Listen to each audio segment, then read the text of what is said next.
لو انت بتفكر تشتري موبايل جديد وعاوز توفر فلوسك في حاجة تستاهل، فانت في المكان الصح. انا معتز ياسر، وده الفيديو اللي هيغير فكرتك عن الموبايلات الاقتصادية والمتوسطة. بس قبل ما نبدأ ديسلايك بسرعة وفعل الجرس واشترك في القناة علشان اضمن لك انك مش هتشتري اي موبايل الا وانت فاهم كل تفصيلة فيها.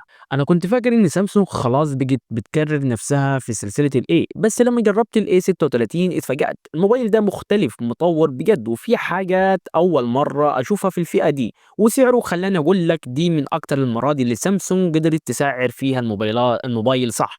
فلو ناوي تشتري استنى معايا للاخر. أول حاجة نتكلم عليها هو التصميم.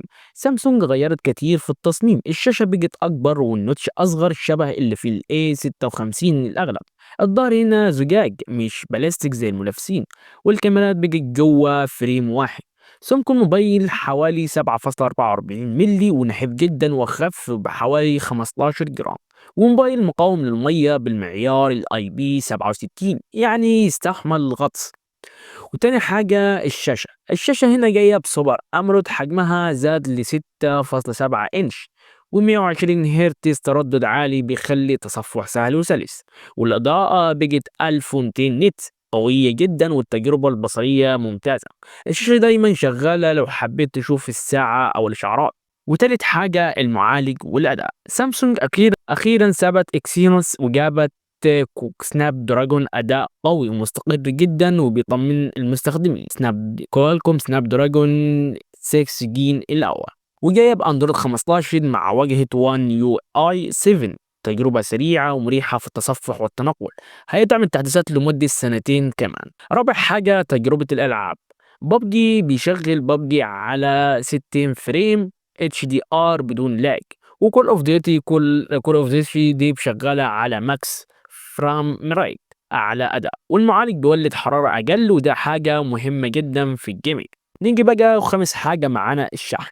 القدرة زادت من 25 واط ل 45 واط، فرق كبير، وبيشحن من 0% من 0 ل 100% في حوالي ساعة. أنصحك بشاحن هايفت 45 واط، أرخص وأداء ممتاز.